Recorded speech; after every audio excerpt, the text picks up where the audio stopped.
قال كم لبثتم في الأرض عدد سنين قالوا لبثنا يوما أو بعض يوم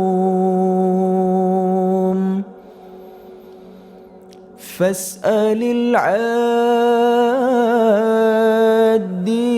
قال إن لبثتم إلا قليلا لو أنكم كنتم تعلمون.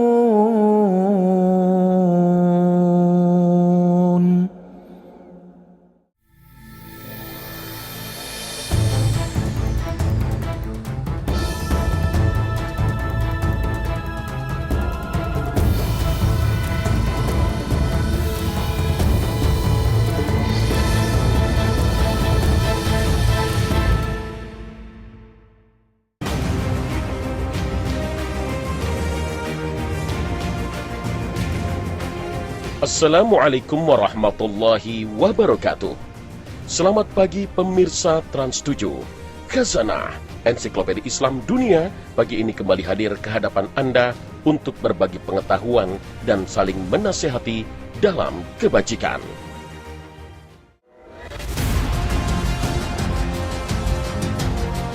Kehidupan manusia di dunia, mulai dari lahir sampai meninggal dunia, bukanlah segala-galanya. Ia hanyalah salah satu tahapan dari sekian banyak tahapan yang dilalui oleh manusia.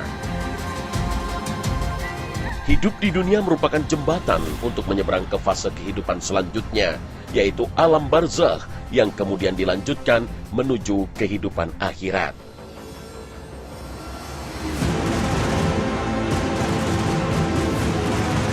Kampung akhirat inilah cermin apa yang dilakukan di dunia. Apapun yang dilakukan di dunia akan mendapatkan balasannya, besar, kecil, baik, ataupun buruk.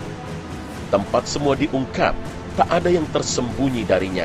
Tempat semua diadili seadil-adilnya, tak satu pun dirugikan atau dizalimi hak-haknya.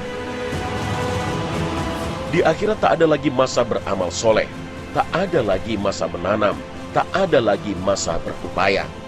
Begitu melewati gerbang kematian, semua selesai. Tinggallah masa mempertanggungjawabkan amalan yang dikerjakan di dunia.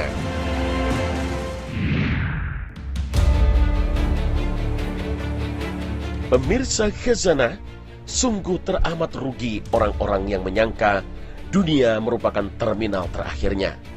Padahal sepanjang-panjangnya masa hidup di dunia, tak ada apa-apanya jika dibandingkan kehidupan di akhirat nanti. Sungguh amat rugi mereka yang mau menukar sesuatu yang sedikit dan sebentar dengan sesuatu yang amat banyak dan abadi.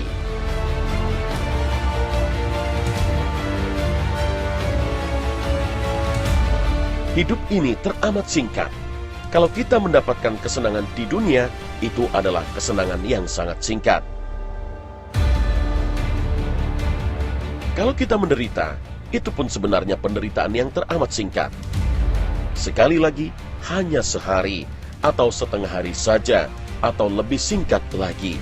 Sama sekali tidak sebanding dengan yang akan kita alami sesudah kematian. Allah Ta'ala berfirman, pada hari mereka melihat hari berbangkit itu, mereka merasa seakan-akan tidak tinggal di dunia, melainkan sebentar saja di waktu sore atau pagi hari. Al-Quran Surah An-Naziat ayat 46. Ayat ini menegaskan bahwa perbandingan waktu hidup di dunia yang dirasakan manusia dibanding waktu akhirat lebih singkat lagi, hanya selama waktu sore atau pagi hari. Jika waktu sore dimulai jam 3 dan diakhiri jam 6, berarti kita merasa hidup cuma 3 jam.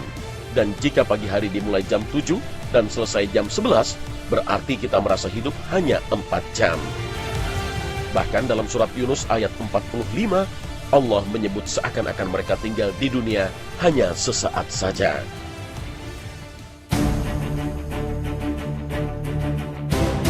Singkatnya masa tinggal di dunia ini akan semakin jelas jika kita gabungkan dengan beberapa ayat dan hadis lainnya yang berbicara tentang dimensi waktu akhirat.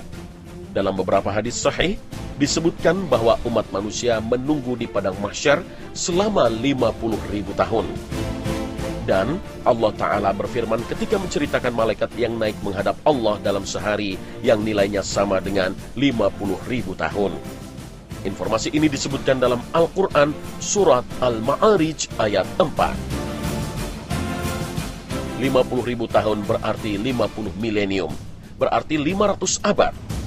Dan manusia berada di padang mahsyar selama itu, hanya menunggu dan menunggu.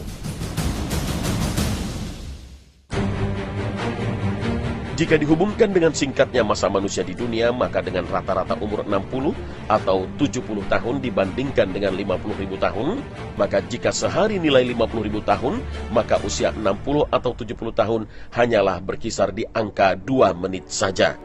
Itulah umur hidup kita di dunia. Tentu amat besar penyesalan orang-orang yang menyia-nyiakan 2 menit ini. 2 menit yang disia-siakan, apalah artinya bersenang-senang 2 menit, tapi kemudian tersiksa berjam-jam, apalagi bertahun-tahun. Maka wajar juga jika mereka minta dikembalikan ke dunia sebentar saja untuk menebus 2 menit tersebut. Namun, penyesalan tinggal penyesalan. Semua itu telah selesai.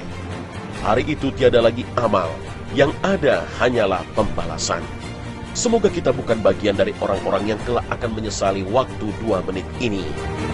Perlu sejenak kita renungkan firman Allah Ta'ala ini. Ya ayyuhallazina amanu ittaqullaha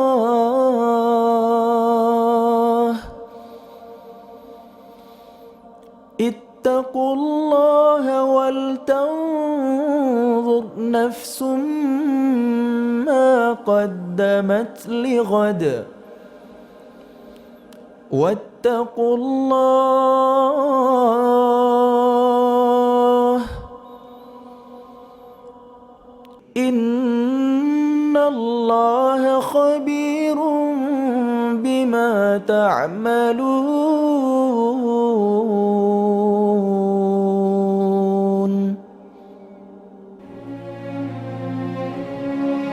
Dunia bukanlah masa depan kita. Masa depan kita adalah di sana, di kehidupan yang gaib dan abadi. Maka harusnya persiapan menuju ke sanalah yang harus menjadi prioritas kita dalam hidup yang amat singkat ini.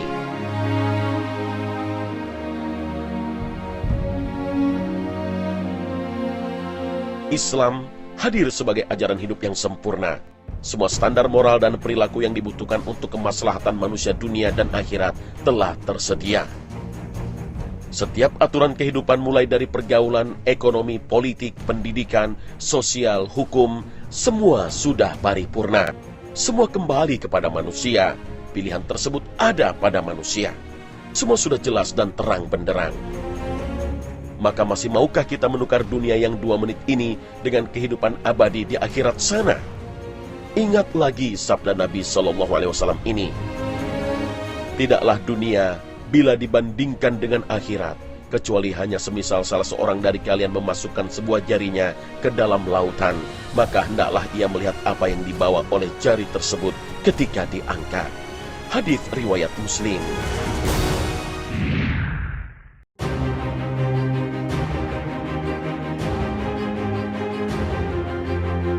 Pemirsa Khazanah, jika kematian dianggap sebagai akhir kehidupan, maka sebenarnya kematian menjadi awal dari sebuah perjalanan panjang menuju kebahagiaan abadi atau kesengsaraan tanpa batas. Inilah gerbang perjalanan panjang, penuh liku, menegangkan. Sebuah perjalanan memasuki alam gaib. Mengapa? Semua perjalanan ini tak bisa dipahami dengan akal, tapi harus menghadirkan hati, menghadirkan iman. Maka perjalanan gaib ini merupakan perjalanan yang hanya bisa dipahami dengan iman. Itu sebabnya persoalan gaib merupakan pilar dalam beriman kepada Allah Subhanahu wa Ta'ala. Indera manusia hanya bisa mengakses hidup manusia hanya selama di dunia. Begitu kematian datang, akses itu tertutup dan dimulailah perjalanan abadi di alam gaib. Kematian yang pasti akan dilalui manusia ini selalu diawali dengan sakaratul maut. Allah Ta'ala berfirman, "Dan datanglah sakaratul maut yang sebenar-benarnya. Itulah yang kamu selalu lari daripadanya." Al-Quran Surah Qaf ayat 19. Seperti kematian yang akan dirasakan oleh setiap yang bernyawa, maka sakaratul maut akan dirasakan oleh setiap yang merasakan berpisahnya ruh dari jasad. Gambaran lain tentang sakaratul maut juga bisa kita baca dalam surat Al-Qiyamah ayat 26 hingga 30. Sekali-kali jangan apabila nafas telah mendesak sampai kerongkongan dan dikatakan kepadanya, "Siapakah yang dapat menyembuhkan?" Dan dia yakin bahwa sesungguhnya itulah waktu perpisahan, dan bertaut betis dengan betis, dan kepada Rabb-Mu lah pada hari itu kamu dihalau. Al-Quran Surah Al-Qiyamah ayat 26 hingga 30. Ruh orang yang beriman akan dicabut oleh malaikat maut semudah mengeluarkan air dari teko. Ruh ini kemudian diambil oleh para malaikat dan diletakkan di sebuah kain kafan yang wangi.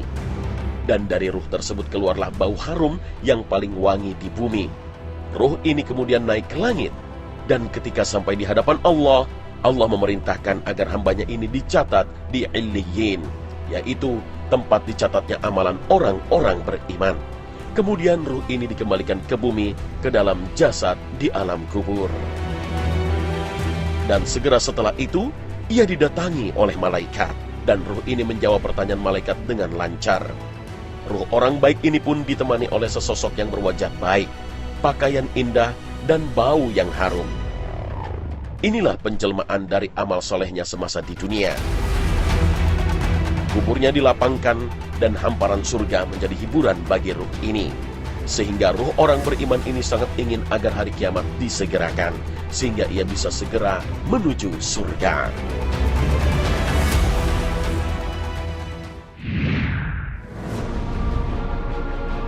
Pemirsa Khazanah, fase perjalanan manusia di alam gaib selanjutnya kembali dimulai dengan kehancuran total bumi, matahari, planet, dan benda-benda langit lainnya. Dimulainya hari itu ditandai dengan suara sangkakala yang ditiup oleh sang malaikat peniup sangkakala. Allah Azza wa Jalla berfirman, "Dan ingatlah hari ketika ditiup sangkakala, maka terkejutlah, ketakutan segala yang ada di langit dan segala yang ada di bumi." Al-Quran Surah An-Naml ayat 87. Tiupan sangkakala ini menjadi pertanda dimulainya kehancuran besar-besaran di seluruh alam semesta. Gunung-gunung meletus, aktivitas vulkanik meningkat, termasuk lapisan bumi yang ada di bawah laut, sehingga menjadikan air laut meluap mendidih. Benda-benda langit kehilangan medan magnet dan gravitasinya sehingga terlepas dari garis edarnya. Termasuk matahari yang merupakan sumber energi utama untuk bumi, digulung, padam, kehilangan cahayanya. Itulah saat kehancuran total yang tak ada tempat berlindung dan bersembunyi. Itulah hari kiamat, sebuah hari yang pasti terjadi. Keyakinan ini tidak hanya milik umat Islam. Hampir seluruh umat beragama meyakini akan datangnya hari kehancuran total. Pada hari itu langit dan bumi akan Allah gulung dengan tangan kanannya. Inilah saat hancurnya seluruh alam semesta beserta isinya. Langit pun akan terbelah pada saat itu. Hal ini Allah terangkan dalam firman-Nya. Dan mereka tidak mengagungkan Allah dengan pengagungan yang semestinya, padahal bumi seluruhnya dalam genggamannya pada hari kiamat dan langit digulung dengan tangan kanannya. Maha suci Tuhan dan maha tinggi Dia dari apa yang mereka persekutukan. Al-Quran Surah Az-Zumar ayat 67.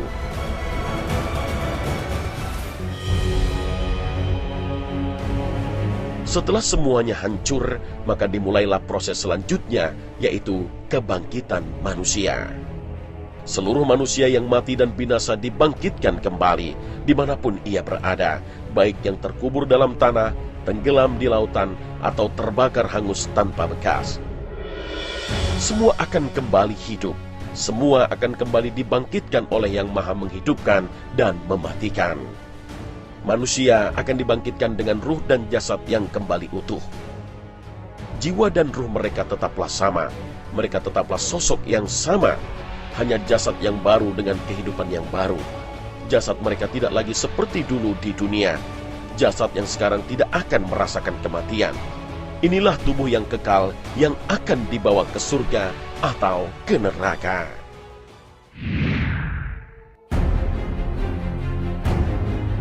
Pemirsa Khazanah, seluruh umat manusia yang telah dibangkitkan dikumpulkan, bersiap untuk menghadapi persidangan yang paling adil. Mereka semua berada dalam kondisi ketakutan seperti orang mabuk. Bertahun-tahun mereka habiskan hanya menunggu dan menunggu hingga puluhan ribu tahun. Kehidupan dunia yang dulu mereka jalani seakan tidak berarti apa-apa. Matahari menjadi sangat dekat dan manusia tenggelam dalam keringat mereka sesuai dengan amal perbuatan mereka. Penantian panjang di padang mahsyar berakhir dengan syafaat manusia mulia pilihan Allah, Muhammad sallallahu alaihi wasallam.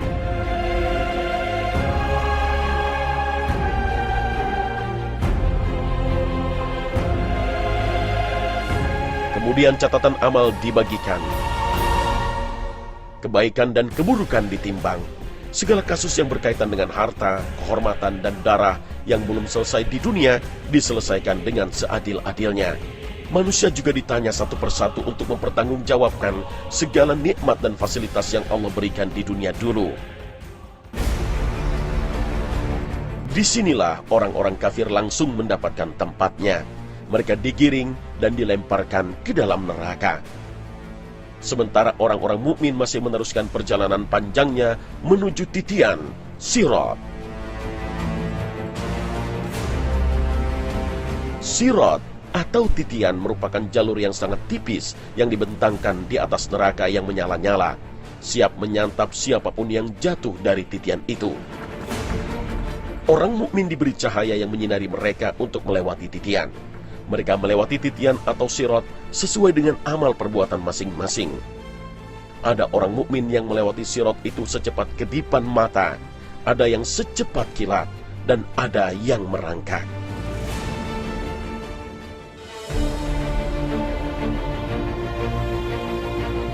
Perjalanan orang-orang mukmin akan berlanjut ke telaga. Sekali minum dari airnya tidak akan pernah merasa haus selamanya. Air telaga ini lebih putih dari susu, lebih manis dari madu, dan lebih wangi dari minyak kasturi. Bejananya terbuat dari emas dan perak, dan jumlahnya seperti bilangan bintang. Panjangnya lebih jauh dari jarak antara kota Ailah di Yordania dan kota Aden di Yaman. Airnya mengalir dari sungai Al-Kautsar. Sedangkan orang-orang beriman yang mentaati perintah Allah dan Rasul-Nya akan diberi kenikmatan tiada batas di surganya. Allah ridho terhadap mereka, dan mereka pun ridho dengan anugerah Allah tersebut. Agar kita berakhir di tempat yang benar, maka tak ada jalan lain kecuali berbekal takwa, sebagaimana pesan Allah Ta'ala kepada kita. Berbekallah, dan sesungguhnya sebaik-baik bekal adalah takwa. Dan bertakwalah kepadaku, hai orang-orang yang berakal. Al-Quran Surah Al-Baqarah ayat 197.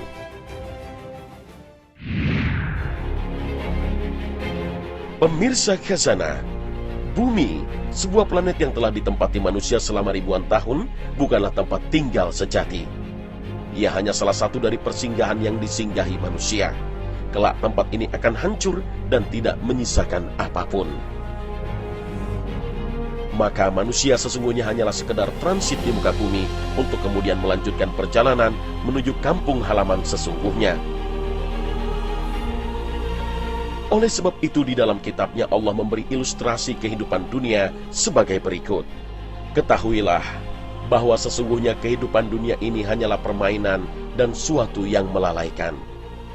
Perhiasan dan bermegah-megah antara kamu serta berbangga-banggaan tentang banyaknya harta dan anak, seperti hujan yang tanam-tanamannya mengagumkan para petani kemudian tanaman itu menjadi kering, dan kamu lihat warnanya kuning, kemudian menjadi hancur. Dan di akhirat nanti ada azab yang keras, dan ampunan dari Allah serta keridhaannya. Dan kehidupan dunia ini tidak lain hanyalah kesenangan yang menipu. Al-Quran Surah Al-Hadid ayat 20.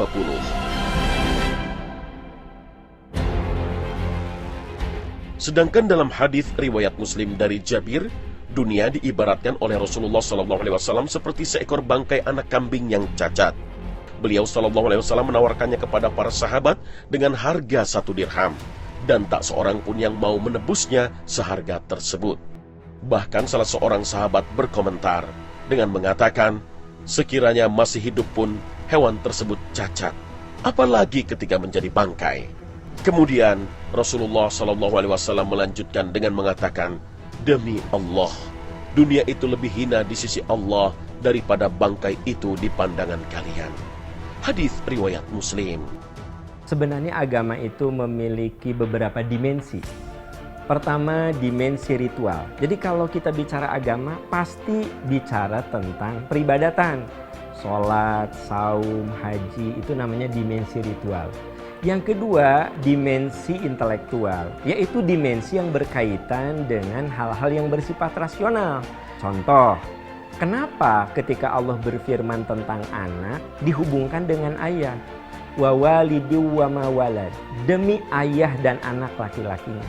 Kenapa anak laki-laki itu dihubungkan dengan ayah? Karena secara ilmiah terbuktikan bahwa penentu jenis kelamin laki atau perempuan itu ditentukan oleh kromosom yang dimiliki oleh ayah. Nah, ini namanya dimensi intelektual. Yang ketiga, dimensi ideologi. Dimensi ideologi itu berkaitan dengan keimanan. Contoh, iman kepada Allah, kepada malaikat, kepada hari kebangkitan. Nah, ini dimensi ideologi. Dimensi ideologi ini ada kekhasannya, yaitu tidak bisa dijelaskan secara rasional, bahkan tidak bisa dibuktikan secara empirik. Lalu dengan apa kita menerimanya? Itu dengan kekuatan iman. Jadi hanya dengan iman kita mempercayai adanya hal-hal yang tidak bisa dijelaskan dengan rasio. Seperti berbicara tentang perjalanan keabadian atau perjalanan abadi. Kehidupan alam barzah, kebangkitan, nanti setelah kita dibangkitkan ada penghisaban, setelah penghisaban kemudian ada sirat, melewati jembatan, sampai bicara surga, bicara neraka, itu tentu saja wilayah iman. Hanya iman yang bisa menerimanya. Nah, ibadah saum yang kita lakukan itu orientasinya, pertama, ibadah saum itu membersihkan diri kita dari dosa dan maksiat. Karena kata Nabi, marhaban bil mutahhir, selamat datang kepada yang mensucikan. Sahabat bertanya, ya Rasulullah, siapa yang mensucikan? Kata Nabi, syahrul ramadhana yutahhiruna minadz-dzunubi wal ma'asi. Bulan Ramadan itu mensucikan dosa dan maksiat. Jadi saum itu orientasinya mensucikan diri kita dari dosa dan maksiat. Begitu dosa dan maksiat itu tersucikan, iman kita naik. Maka isilah ibadah saum kita dengan amalan-amalan terbaik, jiwa kita menjadi bersih, iman kita meningkat, maka keyakinan kepada perjalanan abadi itu semakin kokoh pada diri kita.